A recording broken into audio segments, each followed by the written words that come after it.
Folkestone Auto Supply, located at 4439 2nd Street North in Folkestone, Georgia, is owned and operated by the Dasher family. They have everything you need, bumper to bumper, for domestic and foreign car parts. Big truck operators, they have you covered as well with belts, seals, hoses, welding supplies, and so much more. They even have lawnmower parts, blades, and accessories. Stop by today and see the whole crew. Miss Joe, Pam, Little Sammy, Stephen, Dylan, and Big Sammy himself. It's Folkestone Auto Supply. Folkestone Pharmacy and Electronics, located at 3885 Main Street in the heart of downtown Folkestone. They're Folkestone's original hometown pharmacy with 49 years serving the community. They have everything you need, including household items, prescription medications, high-tech electronics, and much more. Their experienced and friendly staff in the pharmacy and electronics department are ready to serve you.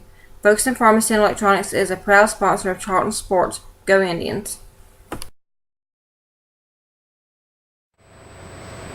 Welcome back to the Coach Mac Show. I'm Adam Bell, along with Indians head coach Rich McCorder. Coach, it's Irwin County week this week, but first we're going to go back and look at a huge win Friday night over in Turner County. We finally shook that curse. Yeah, I tell you, it's been tough going with with Turner County the last few years, especially over at third place. It's been really tough. I think the last time we were over there, not last year, before, it is about as bad a football game as you can have, and we were really focused and we concentrated this week on trying to change our luck a little bit. Really coming over there, coming out of the gate, playing fast and playing really well. Really pleased with the whole week and the whole day leading up to that game. Our kids, the way we traveled and so forth, it really worked out well. Once we got over there, we got over there a little early this year, and I wanted the kids to go ahead and get half dressed for the game, their football pants and shoes and that sort of thing. And I wanted to actually get out on the field and run around a little bit. We've done that before after long trips to games. We give them a chance just to kind of get them off the bus and let them move around. And I think that helped us. Just the whole feeling of the evening was feeling good about our chances. And then we took the field, and we always accept the kickoff if we can. And we didn't do anything with it. Then we punted it to them, and I think that might have been the one we punted right to the guy in front of us. But it was a quick score by then. We were down 6-0, but still, I don't know, the feeling on the sideline was still upbeat. We had a sense of confidence, and 35 points later, they didn't score again until the end. So we finished with 35-14. Some of the stats, AJ Bill's having a tremendous year, and he's not only helping us in the passing game, but helping us in the running game. We had designed runs for him. He had 2 touchdowns running the ball, and of course one was a great effort where he just dove in the end zone, and the kids are calling it a helicopter, where he got spun around in the air before he hit the ground. That was a tremendous effort by him. Eric Daniels, I thought, he ran the ball 15 times for 48 yards, but those 48 yards, they were selling out to stop the run. They were loading up the box, but on some times when it was 3rd and short, or even, I think we went for it for 4th down 4 times and got all 4 of them. One even scored on a 4th down play. But we felt Eric Daniels ran the ball as hard as he's ever run it, and that was huge. Our offensive line, did a nice job. Those guys, like I said, they filled up the box, and those guys did a really good job. Our passing game is something we've really relied on all year long. AJ, his passing percentage for the year right now is 65%. Anything over 60 is really good, and he's throwing at 65%, which is outstanding. Right now that's the highest I think I've ever had a player as far as passing percentage with that many throws. So he's doing a great job. He had 19 completions for 196 yards and 3 touchdowns in the air. So that's tremendous. In the passing game also, we had 6 different receivers catch balls. We had 3 different receivers catch touchdowns. So that was really big for us. Also a big part in special teams. We're still not punting the ball as well as I want us to, but I felt like in our kickoff returns. They kicked the ball down the field, and of course Raquan Anderson had a big game returning kickoffs. He had 3 kickoffs for 108 yards. He averaged 36 yards a carry on each one of those kickoff returns. Our offense had 17 first downs to their offense had 9. We only had 4 penalties for 40 yards, which is incredible.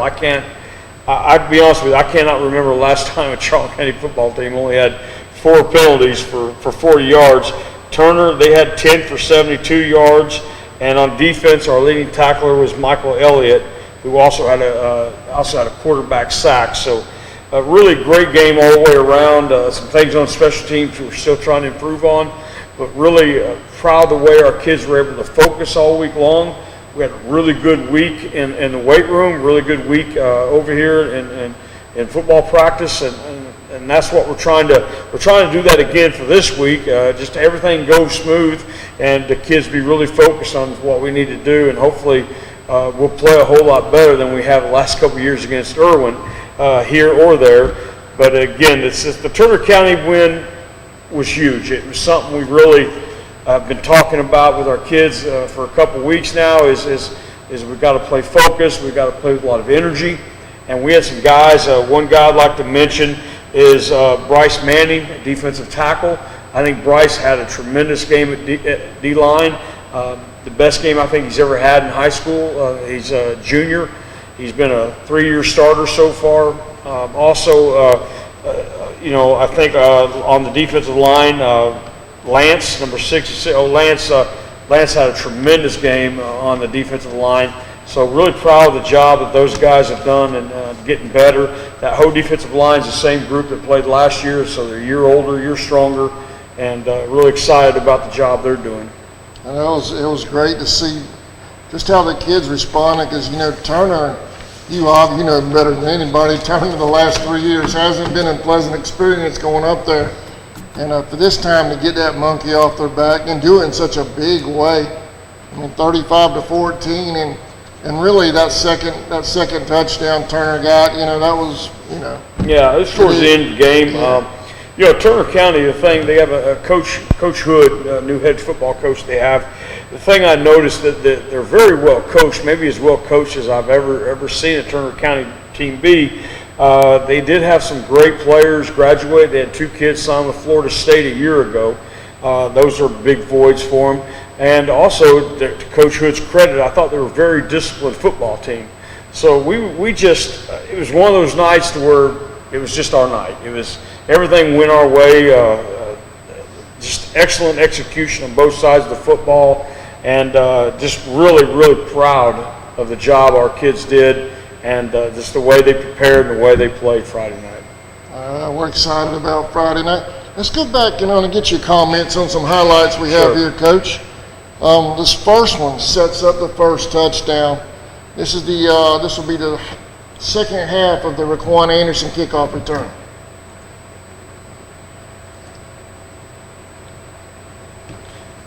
I believe this is our first kickoff return, and I can't see it real well, but I think this is where Raquan breaks in the open and then has trouble hanging on to the football, and we were lucky to get it back. But I thought Raquan had a chance to go for a touchdown if he would have held on to the ball. This week we're going to have to prepare for them to pooch kick it and spray the ball around, and I'm sure this week Raquan probably won't get very many opportunities to return kickoffs, but in this case, they were going to kick off to him, and I was really proud of the job our guys did, especially up front blocking. I would have had the first half of that kickoff return, Coach, but their fans jumped up in front of me, right in front of my camera, blocked the shot. Here's the touchdown to Snowden that was set up by that return.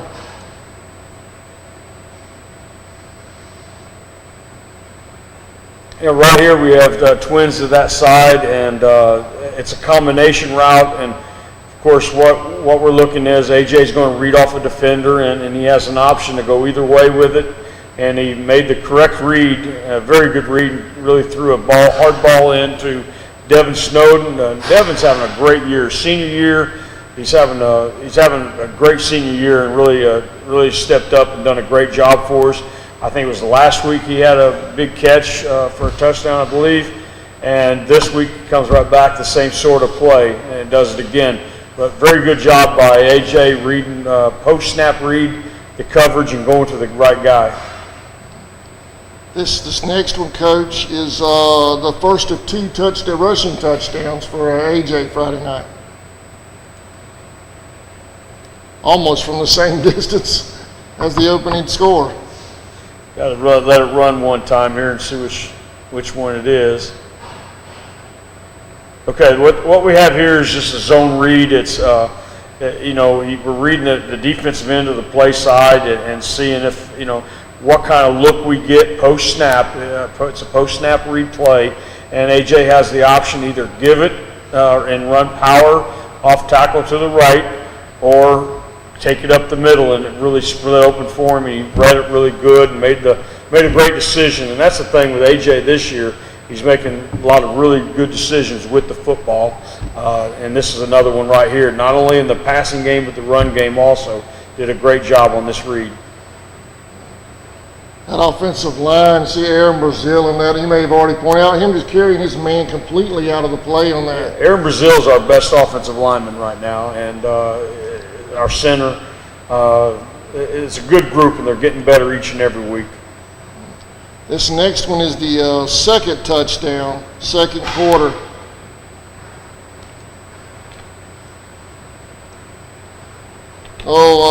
Kamikaze spin move there at the end. Yeah, that's what the kids were talking about. AJ was helicoptered, spun around, but I believe we see it from the very beginning. You'll see that it's a pass play. It breaks down, and that's where AJ's really dangerous, is when he can use his athletic ability and make plays above the X's and O's. When things break down, he takes off and does a great job, and that's a great example right there. And I believe it was it might have been 3rd and 5 down by the goal line, and it was a big play. It might have been 2nd and 5. I can't see what it is right there, but anyway, great job by AJ making a play. See our CSN photographer standing there in the corner. She missed a shot this time, Coach. She's made a lot of good ones though. Next up is the touchdown to Raquan in the 3rd. Okay. This is 4th down, 4th and long 2. We're in a bunch formation. Again, all of our routes we have combinations and different things.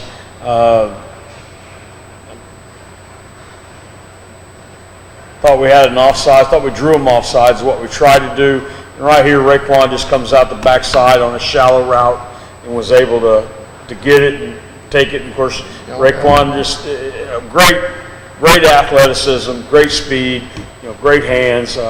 Got another offer this week to North Carolina. So just really, he's not having the kind of year he had last year, but I think he's warming up, and I think he's starting to make some good things happen. Again, another great read by AJ. Pre-snap read, see what's going to be available, and of course post-snap read did a really nice job with it. We're a little bit misaligned. We had a bunch formation. Our F receiver should have been further into the ball, but it worked out okay for us. Let's let that one finish out, and then we have this one. Is the fake punt that sets up another touchdown. And this thing was executed, This is, we talk about RPOs, run pass options, where we've even taken it to special teams. This was a called fake, but right here we have an option to either run it or throw it.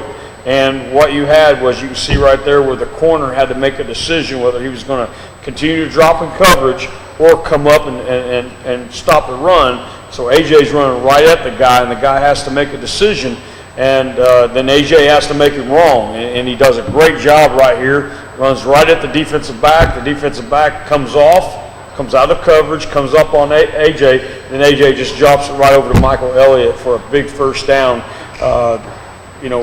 Kept the drive going and put us down there for another opportunity to score. That was an incredible play. I didn't see that one coming either.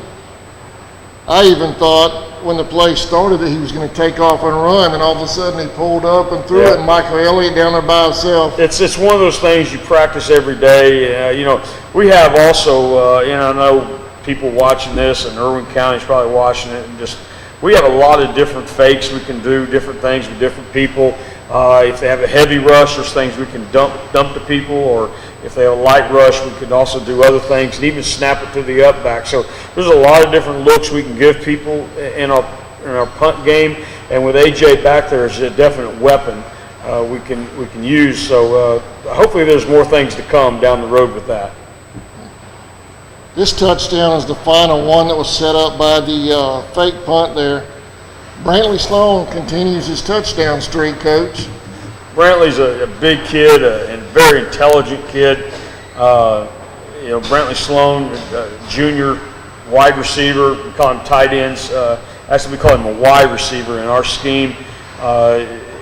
Does a great job getting open with that big frame of his and that wingspan. He has probably some of the best hands on the football team. But this was huge right here. I believe we were up 28-6 in the third quarter. You just feel like one more touchdown really takes care of this thing. Even 28-6, we weren't comfortable, and one more would do it. And we're down there, and we're going to do everything we can to get it in. And right here we have, this again is a post-snap read for AJ. Just see what he gets and put the ball on the guy that's the most open, or the guy that has the best chance of catching it. Great job by AJ right here, and an awesome catch by Brantley Sloan. He's such a big target too, over the middle. I mean, it's hard for a DB to cover him doing that crossing pattern like that. It really is. It opens up some really good things, and just part of our pass offense, which we can get receivers pretty much anywhere we want to get them on the field, and we just got to make a pre-snap read, post-snap read, and get it to the right guy. And when that happens, good things like this happens.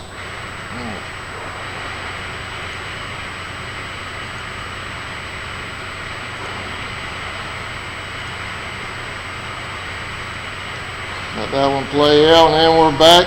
Coach, coming up, we have our senior spotlights. The first one will be number 57, Aaron Brazeale. Aaron Brazeale is definitely, you'll see him for the coin toss. He's one of our captains. He's going to go out there, and a 6'1", 230-pound guy. And Aaron's another one of these kids we talk about. When he showed up as a freshman, you'll look at him and you think, he's not athletic enough to play anything but offensive line. Not taking anything away from offensive linemen, but he just wasn't a running back, wide receiver, or nothing like that. And he wasn't a big kid either. But he was a kid that loved the game of football. He had some natural ability in snapping it in the shotgun snap. Hasn't had a lot of bad snaps over the years. He's had a lot of snaps. You think about how many times he's snapped the ball, and he haven't had very many bad ones. And Aaron, in the weight room, he's a 230-pound kid now, 6'1", just a kid that lives down in St. George. One of those kids. I think he told me he's a chicken farmer down there and has chickens in his yard and everything. But he's a really great kid. Does a great job in the classroom. Teachers love him. Everybody in the school thinks he's just an awesome guy. Last year, if I'm not mistaken, he was first team All-Region center. If he wasn't, we thought of him at that level last year. This year, I really believe he's got another chance to be first team All-Region center, which is tough to do because I think there's a lot of really good centers in our region. But he's done a great job now for us in his third year as a starting center. All right. Aaron, congratulations, man. You're our first senior spotlight. Well, in the first segment, coming up in the next segment, right after this commercial break, will be number 70, Tyler Cribb. We'll be right back.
Welcome back to the Coach Mack Show, our second segment with Senior Spotlight, number 70, Tyler Cribb. Tyler's been in the program since from the beginning, junior high level all the way through.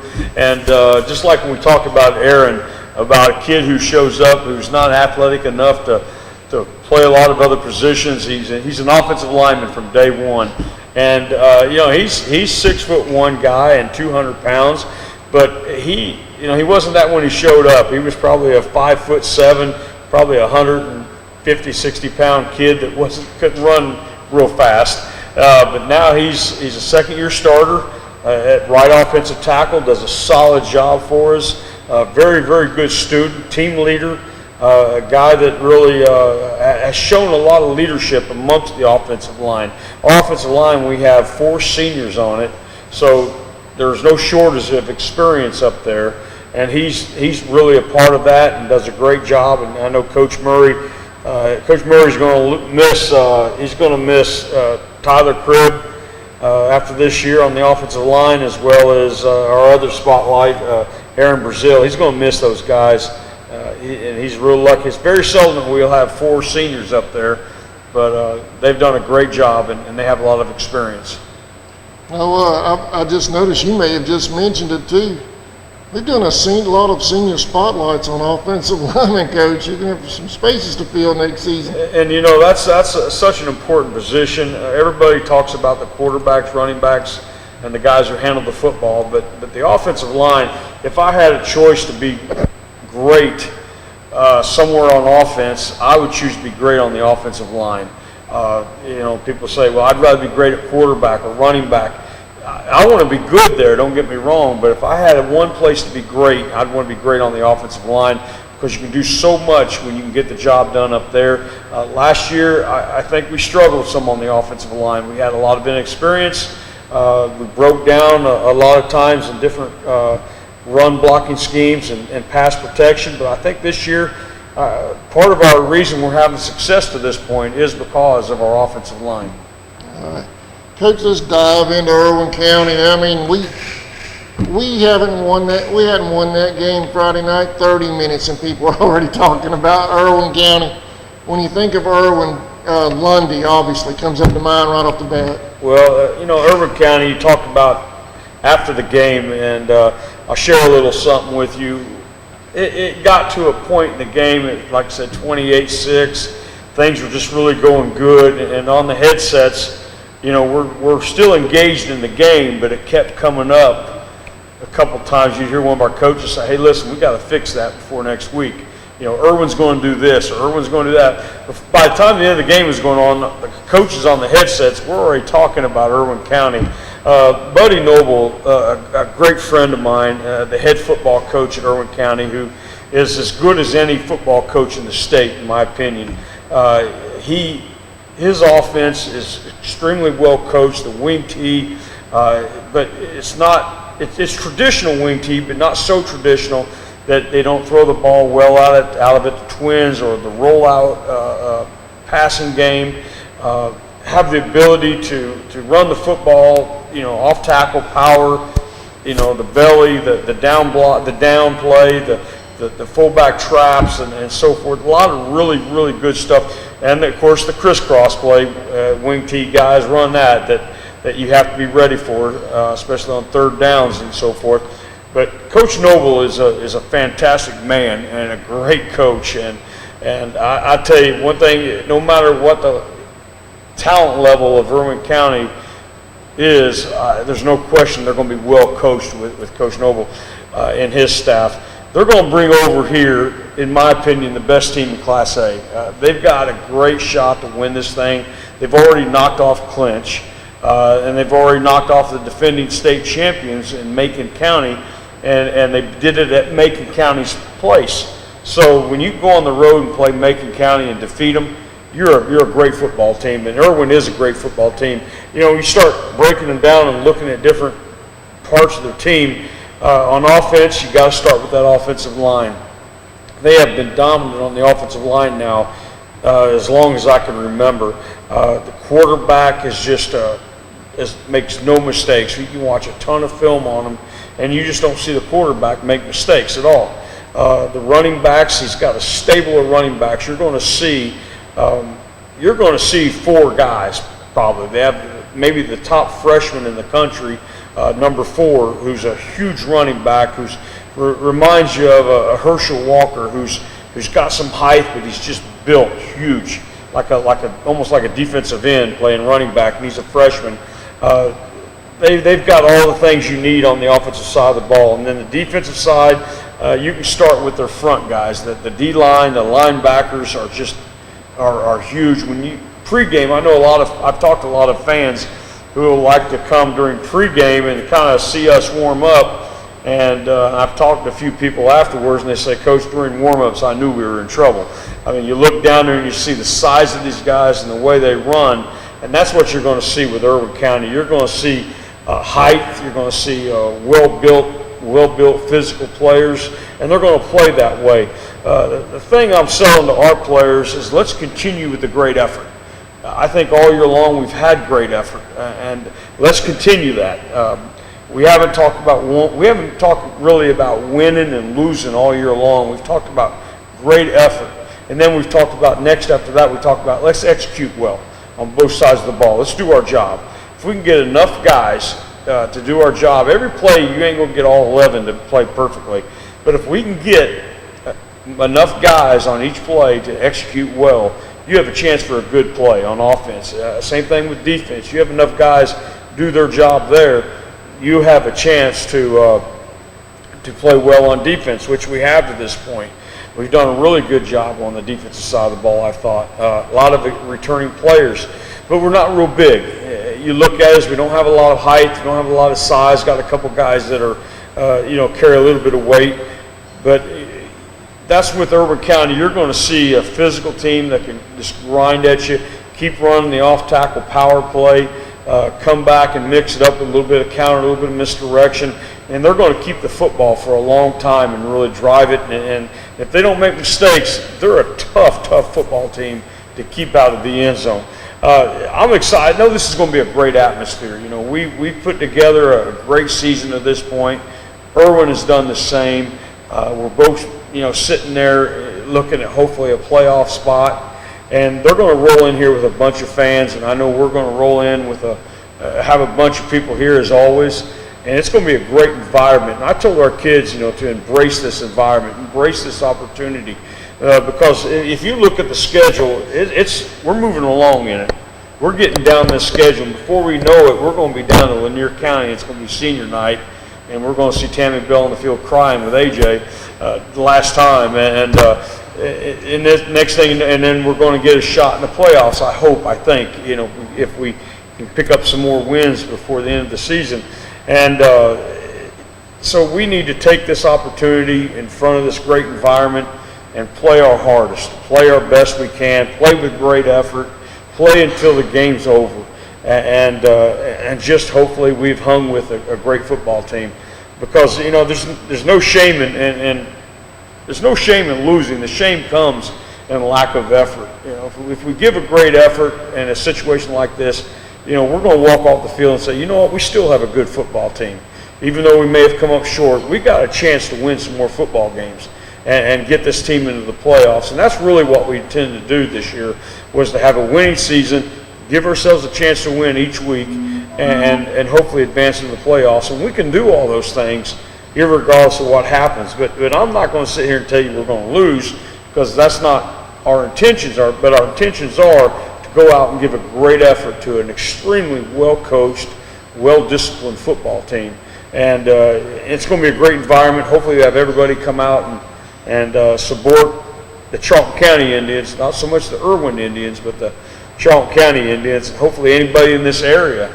I know Camden has a home game, but it's a team that I think they're going to probably do real well against, and hopefully we get some people over here to back the Charlton County Indians and have a huge crowd and see what happens. It's a lot of fun it's a lot of fun to win, but I tell you, it's a lot of fun to see our kids play at a high level and play with great energy and great effort, and I think that's what you'll get Friday night from our kids. I was looking for that big effort out of the kids Friday night. I know the fans, we as fans, I'm bad about it. the outside pressure. How do you keep the kids focused on the preparation? Because the town right now is buzzing with the football team, with the Indians. Well, I told our kids earlier in the week, let's don't focus on anything but effort. Let's just focus on effort. We're not going to get in the scoreboard watching, and we're not going to get down if they score easy or score quickly, because last week I think we've shown that we've grown up some. We got the football. It was 3 downs and punt, and the punt was blocked. And then a few plays later, they scored.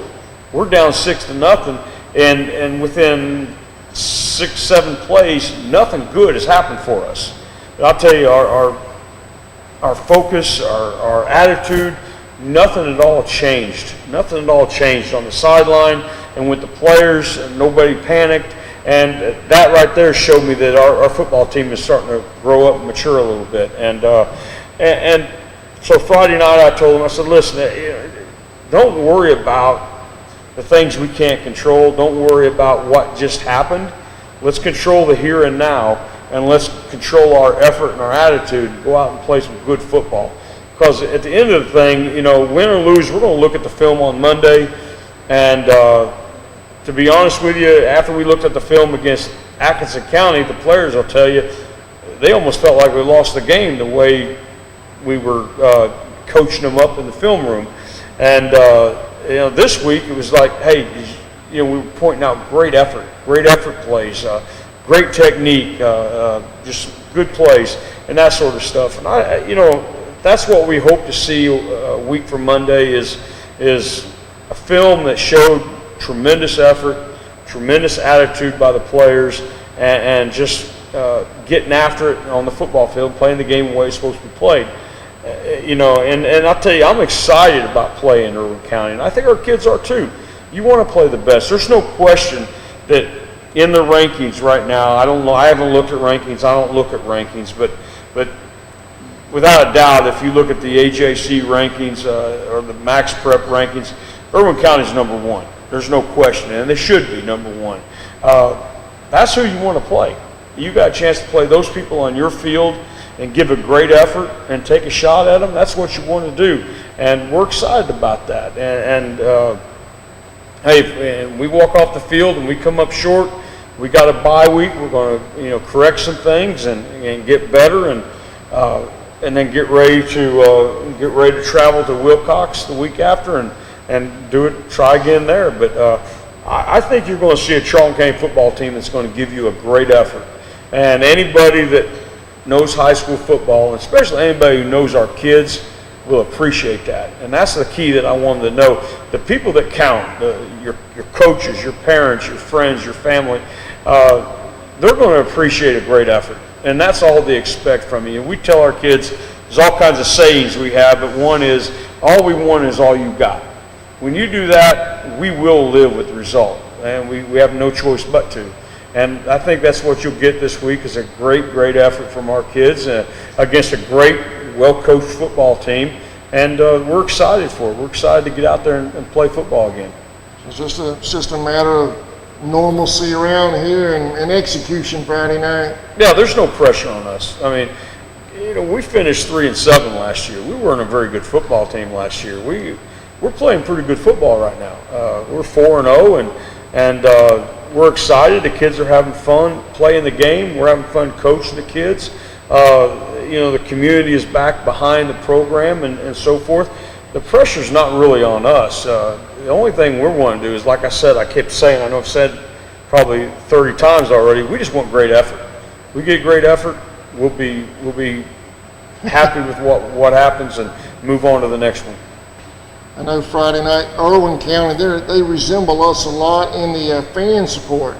They're going to travel well Friday night like we do. When we go on the road, it's going to be a huge crowd here Friday night. I'm sure it's like a perfect storm as far as attendance goes, because you have Youth Night as well Friday night. A lot of little future Indians are going to be up here Friday, Coach. Yeah, that's always a special night, because I've been here now long enough, going on 30 years, that I've seen a lot of our players be those little guys in those red jerseys who run out on the football field, and that's a special night. And I tell our kids about it. I mean, we talk, that's one great thing about coaching. You get a chance to connect and communicate with your kids throughout the day, and especially at the end of the day.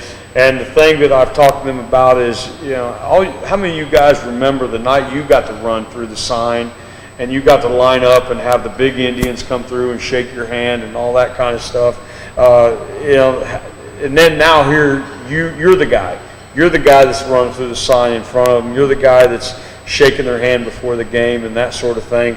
So that's how fast all this happens. You were there at one time, now you're here, and now you're about to finish this thing up. So, cherish this opportunity, cherish the atmosphere, the moment, and that sort of thing. And I think we will. It's going to be fun. I'm looking forward to it. I'm looking forward to seeing our guys, get ready to go out and play again, because I know that it seems like these seasons go faster every year the older I get. And then I know what's after this is off season, and the off season is no fun. Just sitting around waiting for it to get back out and play some more football. So we're going to take this opportunity, and we're going to go out and play hard and have a good time, and see what we can do against a great Irwin County football team. I know there's going to be a ton of kids here Friday. I know the rec department, they're sending theirs, and then you have the Glover brothers, their new travel football team. Those kids will be up here.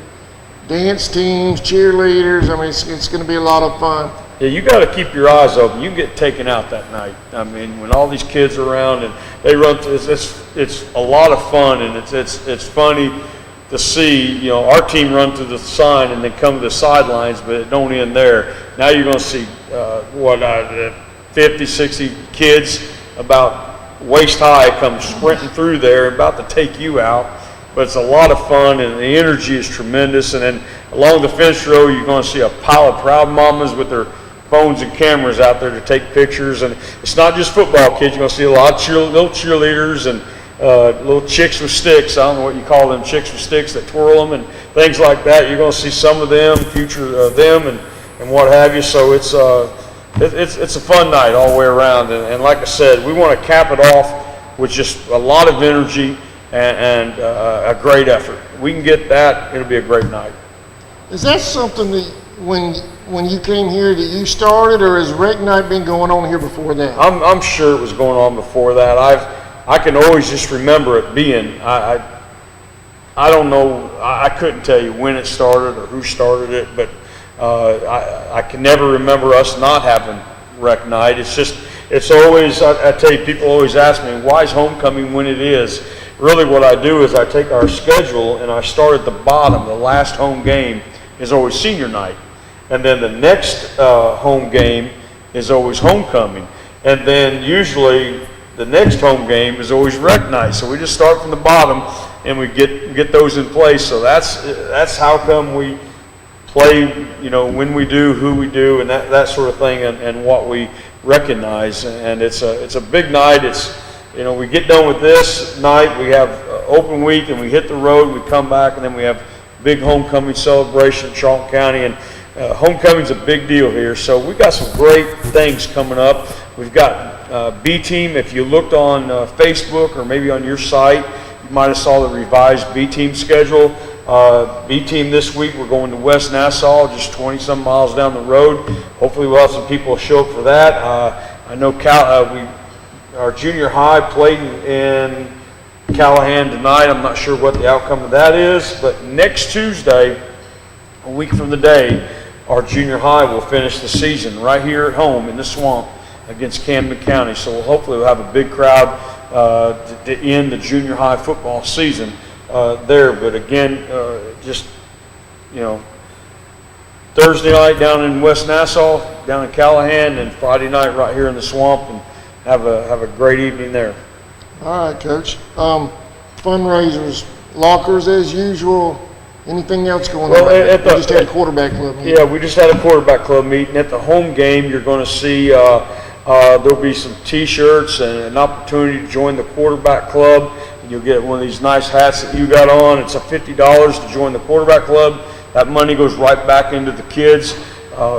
We got some NFL Jaguar nice practice jerseys with their name on it that they wore last year, and you can come out and pick out one of your favorite players or pick out any player if you want. It was on the Jaguars last year. We also have some of our old game jerseys. So if you're a former player and you want your game jersey, or you're a fan of somebody, or whichever case may be, we're going to have a bunch of jerseys cheaply priced. I don't know what exactly is, but we're trying to get rid of them as much as we are trying to make money off of them. So again, we have our game night program. If you didn't get one at the Brantley County game, the Appleton County game on September 1st, we'll have some more game night programs, and I think we do a great job with our game night program. Of course, we're still selling lockers in the locker room here, $200. Have anything you want on a plaque that'll be up there forever. Or anybody that wants to help, just give us a holler, because every Friday we got to feed our kids a pregame meal. So that costs money. If anybody would ever want to help out with that, we'd be appreciative of that also. So, anything else you want to hit on, Coach, before we go? No, I think I'm done. You good? All right, I think we covered everything tonight, Coach. I appreciate it. I know you're staying late. It's already a little after 8 now while we're taping this. I want to see everybody in the swamp Friday night. Rig festivities start 7? Yeah, about 7 o'clock. We'll come through after our pregame, shake the hands of the kids. They'll be lined up. So you need to have your kids there before 7. And I think Glenn Hughes and be down there and get you lined up, and then we'll come in and shake hands, and then we come in here to finish up our pregame. Then when we go out, they'll get in behind us and run through the sign with the football team, cheerleaders, and that sort of thing. All right. Kickoff at 7:30, and check our website for any scheduling updates and anything that you send over. Keep an eye on that. Okay, thank you. All right. Thank you all for watching the Coach Mack Show. We'll see you in the swamp Friday night, 7:30. ESP Specialist in Fabrication is located at 169 Little Phoebe Church Road in Folkestone, Georgia. President Mark Pickering and his employees utilize the latest technology with a skilled workforce to supply customers with the best custom fabrication possible. Serving clients at home and abroad makes ESP a premier employer in Charlton County. For all your specialty and fabrication needs, contact ESP at 912-496-2583 today. They're also on Facebook at ESP Specialist Fabrication. ESP is a proud sponsor of Charlton Sportsnet. Hey Indian fans, did you know you're eligible to join United First Federal Credit Union? We are your hometown financial institution offering services such as online banking, mobile deposit, free checking, and much more. And if you're in the market to purchase a vehicle, our auto loan rates start as low as 2.49%. We are conveniently located at 3773 2nd Street in Folkestone. Rates and terms subject to conditions, federally insured by NCUA and an equal housing lender.